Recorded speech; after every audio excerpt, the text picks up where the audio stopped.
UP सरकार ने मुजफ्फरनगर और गुना में हुए हादसों में मारे गए लोगों के परिवार वालों के लिए 2-2 लाख रुपए के मुआवजे का ऐलान कर दिया है।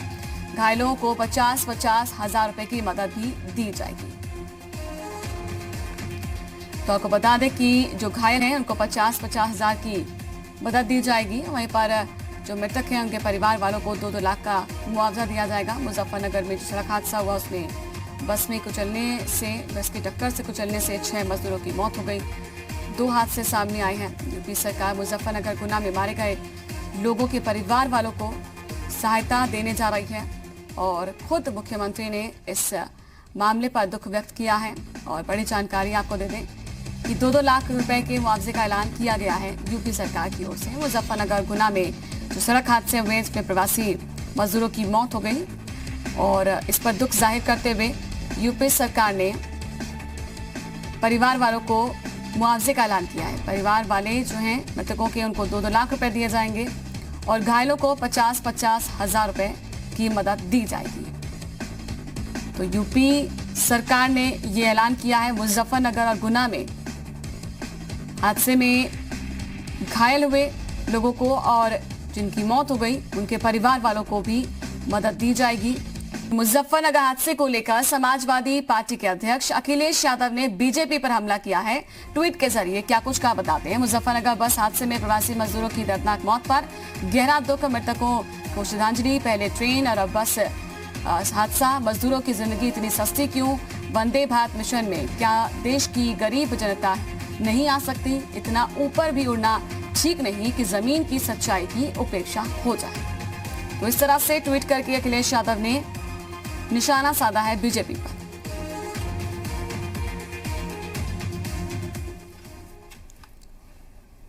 मध्य प्रदेश के गुना में यूपी के 8 मजदूरों की दर्दनाक मौत हो गई है। तो वहीं पर 50 से ज्यादा मजदूर घायल बताए जा रहे हैं। बताया जा रहा है कि मजदूरों के परिवार को बता दें कि अब सहायता दी जाएगी, लेकिन जो परिवार है वो कंटेनर में बैठा हुआ था। ये मजदूर महाराष्ट्र से यूपी जा रहे थे। गुना बाईपास पर देर रात पर कंटेनर और एक यात्री बस से टक्कर हो गई। गुना बाईपास पर रात्रि 2 बजे करीबन एक हाईसा ट्रक और बस के बीच एक्सीडेंट हुआ है, जिसमें करीब 55 लोग घायल हुए हैं और 7 लोगों की मृत्यु हो गई है। तो मुजफ्फरनगर में भी बीती रात एक दर्दनाक सड़क हादसा हुआ जिसमें 6 लोगों की मौत हो गई, जबकि कई लोग घायल हो गए। पंजाब से पैदल ही वापस आने के लिए मजबूर थे ये लोग। अपने घर लौट रहे मजदूरों को एक बस ने कुचल दिया और हादसे में 6 मजदूरों की मौत हो गई है, जबकि कई लोग घायल हो गए हैं और ये सभी मजदूर बिहार के रहने वाले बताए जा रहे हैं। हादसे की जानकारी मिलते ही प्रशासन में हड़कंप मच गया। हादसा मुजफ्फरनगर सहारनपुर स्टेट हाईवे पर रोहाना टोल प्लाजा के पास हुआ है। और इस पर ज्यादा जानकारी देने के लिए विनोद मिश्रा हमारे साथ लाइव जुड़ चुके हैं। विनोद, जरा बताएं दोनों हादसों को लेकर और क्या कुछ अपडेट आपके पास? देखिए, जो मध्य प्रदेश के जो गुना में हादसा हुआ है और उत्तर प्रदेश के मुजफ्फरनगर में जो हादसा हुआ है, दोनों हादसों में श्रमिकों की मौत हुई है। मुख्यमंत्री ने दोनों हादसों पर जो गहरा शोक व्यक्त किया है और उनके लिए जो मजदूर श्रमिक जो है इस हादसे में मौत का शिकार हुए हैं उनके परिवार के लिए 2-2 लाख रुपए की आर्थिक सहायता और जो घायल है उनके इलाज के लिए उनके परिवार के लिए 50 हजार रुपए की घोषणा की है। बहुत दुखद तस्वीरें हैं जिस तरीके से लगातार आप देख रहे हैं कि मजदूरों की मौतें हो रही हैं। सड़क हादसों में मौजूद जो है सड़क हादसे का शिकार बन रहे हैं मजदूर। बड़ी संख्या में उत्तर प्रदेश के हर जगह ये ऐसी खबरें लगातार आ रही हैं।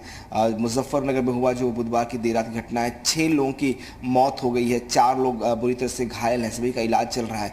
हालांकि मुख्यमंत्री ने अब इस पूरे मामले को संज्ञान लिया है और इस मामले में जो मुआवजे की राशि है उसका अनाउंसमेंट किया है। 2-2 लाख जो परिवारों को मिलेगा, जो घायल है उनको 50-50 हजार रुपये मिलेगा। लेकिन इन सबसे बड़ी जो तस्वीर होनी चाहिए थी, ऐसी व्यवस्था ही नहीं होनी चाहिए थी कि ये मजदूर जो है वो सड़कों पर न चले।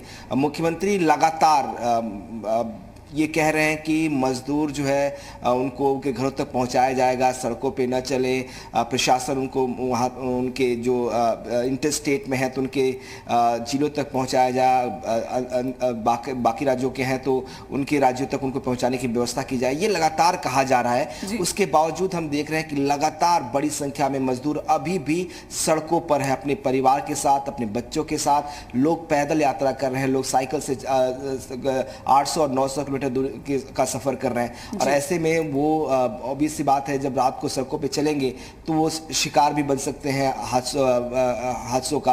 रात की जो घटना है उसमें कहा जा रहा है कि जो बस ड्राइवर था वो नशे में था। वो कुछ प्रवासी मजदूरों को आगरा से शामली छोड़कर वापस आगरा जा रहा था, इस दौरान ये हादसा हुआ। लोगों ने जब उस ड्राइवर को पकड़ा तब उसकी जब मेडिकल कराई गई, पता चला कि वो नशे में था, उसने शराब पी हुई थी और इसी वजह से ये इतना बड़ा दर्दनाक हादसा सामने आया है। तो ये तस्वीरें जो हैं डराने वाली हैं, बहुत व्यथित करने वाली हैं, क्योंकि हम लगातार कह रहे हैं कि मजदूर जो है उनको घरों तक पहुंचाया जाएगा, उनके रहने के खाने पीने की व्यवस्था की बात हम लगातार कह रहे हैं, लेकिन जो हकीकत है वो कम से कम इससे बिल्कुल उलट दिखाई दे रही है। अभी भी हम 45 दिन से ज़्यादा हो गया, करीब 50 दिन का लॉकडाउन हो गया। लॉकडाउन के 3 या 4-5 दिन बाद जो है मजदूर जो है चलना शुरू कर दिए थे, लेकिन अभी भी उनका सफ़र कम पूरा नहीं हुआ है। अभी भी आप सड़कों पर देखें, जहाँ भी आप जाएंगे आपको हर सड़क पर आप मजदूर आपको दिखाई देगा।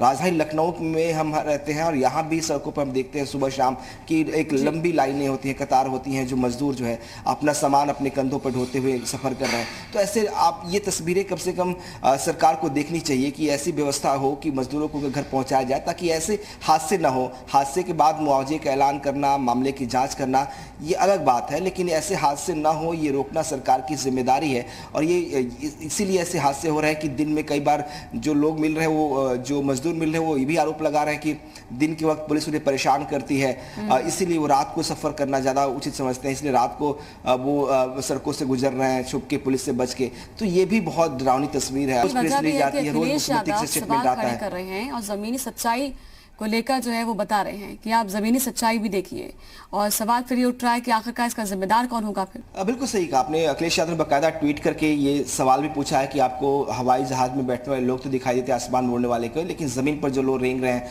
वो नहीं दिखाई दे रहे हैं। ज़मीन की हकीकत यही है कि बड़ी संख्या में जो मजदूर हैं अभी भी सड़कों पर हैं, अभी भी पैदल वो यात्राएँ कर रहे हैं। और ये बड़ी बात यह है, आप देखिए कि मुख्यमंत्री रोज कहते हैं, जो भी मुख्यमंत्री के यहाँ से प्रेस रिलीज आती है उस प्रेस रिलीज में रोज कहा जाता है कि मुख्यमंत्री ने निर्देश दिया है कि कोई भी श्रमिक जो है पैदल यात्रा नहीं करेगा, उसको उसके गंतव्य तक पहुंचाया जाएगा, उसके घर तक पहुंचाया जाएगा।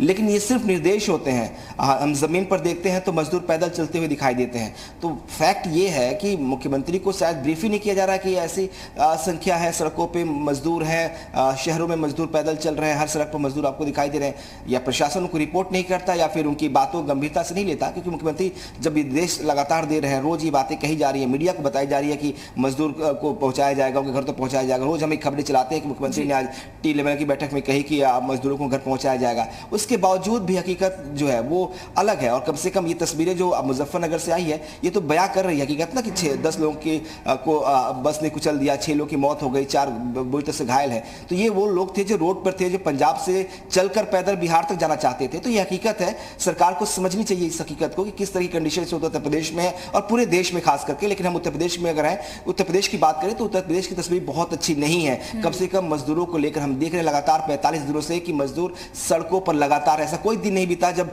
कोई ना कोई मजदूर हमें लखनऊ शहर में ना दिखाई देता हो, मजदूरों का जत्था ना दिखाई देता हो जो पैदल यात्रा कर रहा हो। तो ये तस्वीरें बाहर भी होंगी, बाकी जगह भी होंगी। अगर मुझे दिखता है तो बाकी अधिकारियों को दिखना चाहिए। सिर्फ एक प्रदेश की सरकार को बल्कि हर प्रदेश की सरकारों को इस पर विचार करना होगा।